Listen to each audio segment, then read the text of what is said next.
A lot of people get into the Turo business and they get all blinded by the glitz and the glamour. Oh, I could get me a Maserati. I could get me this. I could get that. And they want to rent out and drive their dream car and rent it out at the same time. The problem that I have with that is because if I bought my dream car, I couldn't imagine the amount of anxiety I would have renting that out.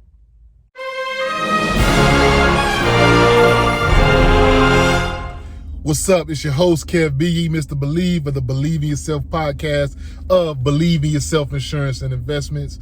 This is going to be the Turo quick tips, and we're going to be dropping them each and every Sunday. So tune in to our YouTube channel every Sunday to catch these quick tips that'll help you on your journey in becoming a Turo power super host and growing your rental car business. This video is brought to you in part by Get Upside. Get some cash back on your next full tank of gas. Peace. Man, and we're gonna dive more into Turo. So basically, man, Turo has been growing exponentially for me. I wouldn't say that I'm a power host, but I have reached the status of all-star host, and I've done over 200 trips, I want to say at this point. I believe I'm at 200. If I'm not at 200 yet, you can check the link in the bio, click my profile, you'll be able to find out. It's close to 200 trips by now.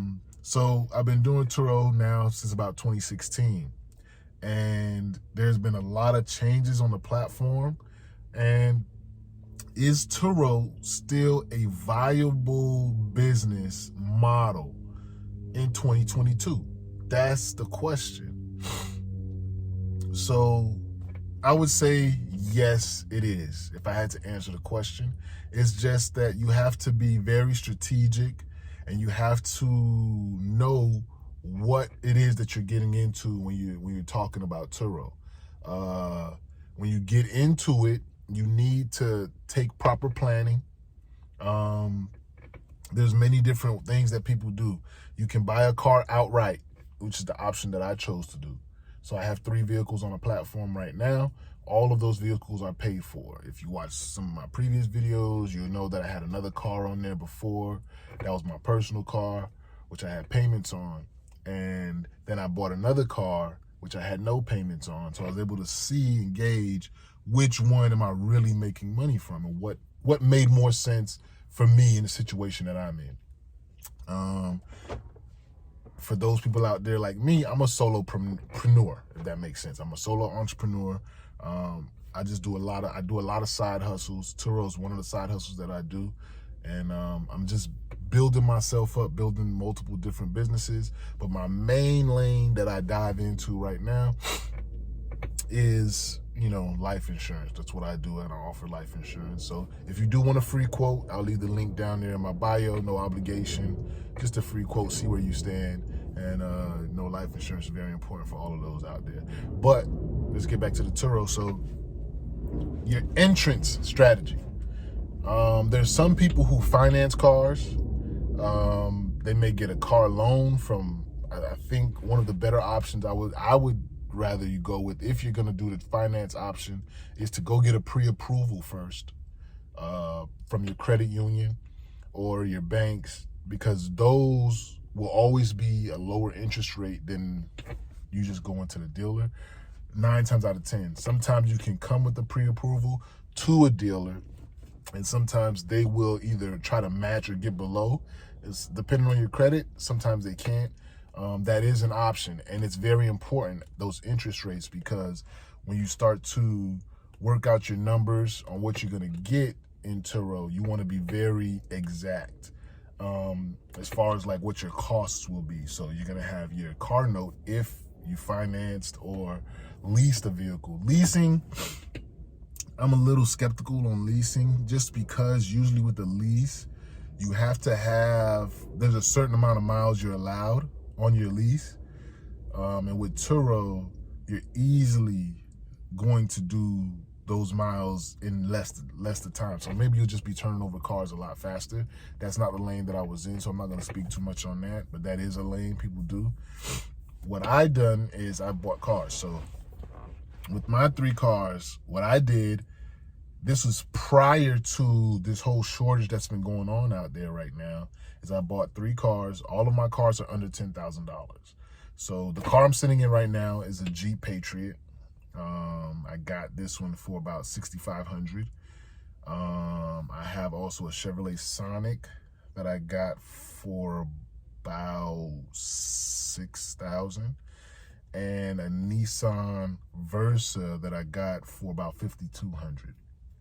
So all of my cars were $7,000 or less pre-tax. Now, when you do buy a car outright, that $6,500 really cost me $8,000 with taxes, but it was $6,500 sticker price. So with these 3 cars on the platform, which I got 2 of them last year, about middle of the year, it exponentially grew. Obviously, when you go from 1 car to 3 cars, you're gonna grow exponentially. So last year, the previous year, 2020, the year of the pandemic, because I bought my Versa 2019 December, and as we all know, 2020, the pandemic hit. But even through the pandemic, I had my best year to date on Turo in 2020. Because prior to that, I was using my Nissan Altima part-time, because it was a car that I drove. And I really didn't like my experience with that, because that was still, as our family, a car that we drove. And sometimes it would come back in not the greatest condition, dirty, a ding. One time the bumper was messed up a little bit, and it raised a lot of anxiety within me. So I still liked the platform, but I didn't like putting my personal car on there. So I said, you know what? I saw somewhere somebody said about a beater car. And I'm like, beater? What is beater?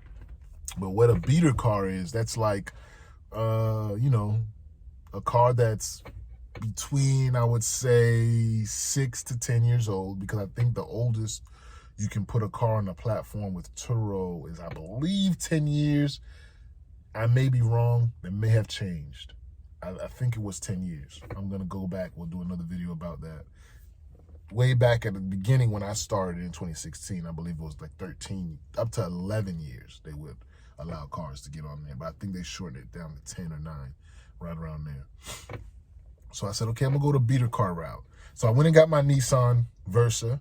I put it on the platform. And in 2020, up until then, I hadn't made, 2016, I don't think I made anything. 2017 with my Nissan Altima on there part-time, I only made like $1,500. Mind you, I wasn't renting it out that much. We drove the car. It was our everyday car. So if we were literally not going anywhere, we'd let it go on the platform, make a couple of bucks. And it did good. It helped in the times where we needed to pay, helped pay a little bit of the car note and things like that. But like I said, the anxiety that I got from renting out my personal car, I really didn't like that, but I loved the idea of renting out the cars. So I said, okay, I'm gonna invest in a beater car. So I did some research. And the way I did my research, you're gonna go on here, you're gonna see a lot of people talk about market, check your market, check your market, check your market. And I didn't do that per se. I didn't do it the traditional route. Like, people would go on Turo, you look at the cars in Turo, and you'd see what they have, and you see these different things, this, that. Yes and no, and it didn't really work the way I thought it would. For me, I decided to go another route. I said, you know what? I'm gonna go and look at rental cars. I'm gonna look at their smallest division, which is the compact cars, 4-door compact cars, which is the lowest tier that they had. And I looked at what cars they had there and what cars were Hertz, Enterprise, and what they were renting out.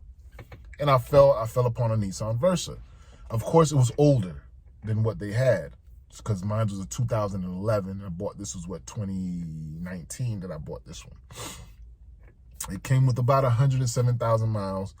So I was like, okay, I mean, it's a little old, it's okay, but I'm gonna throw it on here and see what it does. And it actually performed really well. You know, it averaged about $500 a month. That's all coming to me, mind you. Insurance was less than $100 a month. So I'm clearing $450 a month easy. Like, wow, like nothing on a regular basis. And I said, you know what?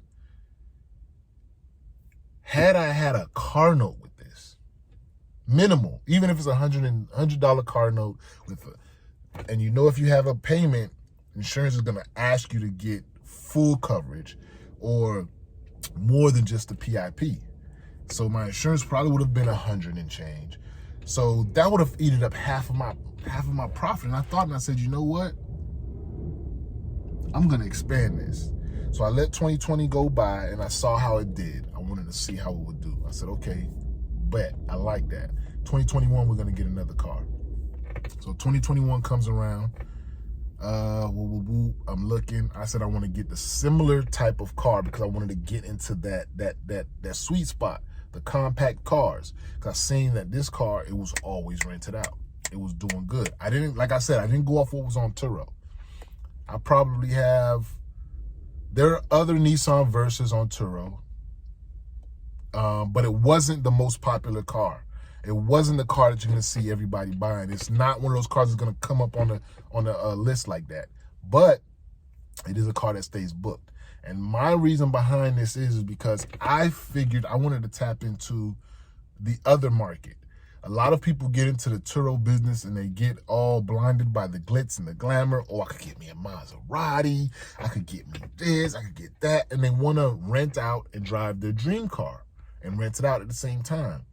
The problem that I have with that is because if I bought my dream car, I couldn't imagine the amount of anxiety I would have renting that out if I had my own personal car and I was renting it out. You know what I'm saying? So I thought about it like that and I said, you know what? I'm going to get cars that I have no attachment to whatsoever. Not a car that I would wish I could drive one day or ultimately want. So I'm going to go in this lane because of the way my anxiety is set up. I need something that if it was a total car wreck, I would be like, hey, are you okay? It wouldn't move me none about the car. I would be more concerned about the guest. And with my other car, I didn't care about the guest. Is my car okay? You know, that type of thing. So now I'm looking again. I did the same method. I didn't go to Turo to look, okay, let me see what cars this is now. I said, you know, I want the same similar car. I got a compact, it's a hatchback. At that, it's a Nissan Versa hatchback. So the trunk is a little bit bigger so you can fit more luggage in there than a regular Nissan Versa. This time I got a Chevrolet Sonic hatchback. And the Chevy Sonic is actually even less. There's I want to make sure I say this correctly. There's less Sonics on the platform than there are Versas. So I said, okay, maybe I'm gonna slide in and get into a sweet spot. People don't really see many Sonics on there. And lo and behold, that Chevy Sonic it's actually, since 2020, in 2021, the Versa did better almost every month for month in 2021 than it did in 2020. Obviously, because of the pandemic, a lot of things slowed down. As we came back last year, people started traveling more. The Versa did better. But not only did the Versa do better, the Sonic was doing better than the Versa once I got it month over month. If the Versa did 600 this month, the Sonic did 750. If the Versa did 700 this month, the Sonic did 800. I mean, $800 a month. And mind you, I'm buying these cars straight out. So that $800 is $700 to my pocket, to my person, which is why I don't like to get cars with payments on them. If you watch some previous videos that I did a few years ago, you see the breakdown. I don't like payments for the reasons of I need to have money to take home. So with that, then I added this third vehicle that you see is the Jeep Patriot. Once again, I think I saw maybe one Jeep Patriot on the platform, but I said, you know what? I've been taking chances and it's actually been doing well. The only thing I would say is I didn't do a better research on the vehicle history. And when I say vehicle history, when I bought this vehicle, This particular Jeep Patriot, it had a couple of recalls on it, which is not a big deal. You just take it to the dealer. If it's a recall, they take care of it. Boom, you get the car back, put it back on. But these Jeep Patriots, this particular model, sometimes has some issues with it.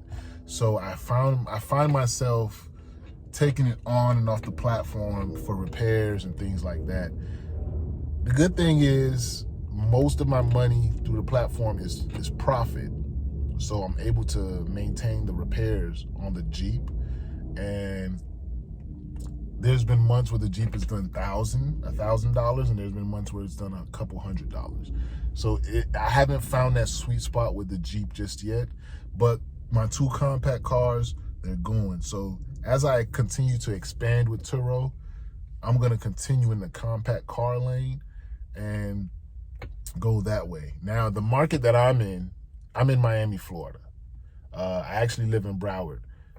There is, if you're in a similar metropolitan city, what I would say in Turo is, of course, it all depends on your terrain. I'm in South Florida. Like, we have good weather all year round. You know, our average weather in South Florida, I think, is 74 degrees, 75 degrees, something like that. So year round, in the winter, I think our lowest day of winter this year was probably like 48, you know, nominal compared to the rest of the country. So with that, I would say, because of my market, I think I lucked up. I don't really do a lot of research on the type of car per se, like brand, year. I don't look into all that when I'm looking for a new car. When I look for a car on Turo, I'm looking for a sector, if that makes sense. So now the sector that I'm honing in on is single family, short trip vacation, or workers looking to get to and from work. And what I've noticed is that's a lot of my renters. People who don't want to spend a lot of money on rentals. They want to come to Miami and have a good time. They're not really too caring about the car because they're going to spend most of their time at the beach, or they're going to spend most of their time, you know, whatever they're doing in the city, or people that just need to get from work because their car's down and then they're not really going to be in the car that much. That's the niche I found. And here in the metropolitan area, I stay booked. And Turo's definitely been very profitable. So like I said, in 2020, we did 5,000. Adding the 2 cars that I added last year, and I added them from July. So we're talking about from half of the year on, we did $15,000. So far in the first quarter, we've already done $6,000. So that means our projection for the year with 3 vehicles is looking to be 6 times 4, $24,000 in a year. So with 3 vehicles doing $24,000 in a year, with my overhead being insurance for me is it's $200 a month for the 3 cars. You times that times 12, you're looking at $2,400, and I make $24,000. You sprinkle in car services here and there. I had a lot of repairs to do on the Jeep, but I think I've turned the corner on that. You know, we'll see how it goes. I'll continue to do more videos, but Turo is definitely a viable business model to work with. I'm gonna be doing more videos like this. I decided just to start doing it in the car, and we're gonna talk about different topics, man. So anything you want to know about Turo, just leave it in the comments, and I'll definitely go over those things in the coming days, coming videos. Questions, comments, concerns, anything that you have about Turo, hit me up, man. I'm your boy Kev B, Mr. Believe. I'm out. Peace.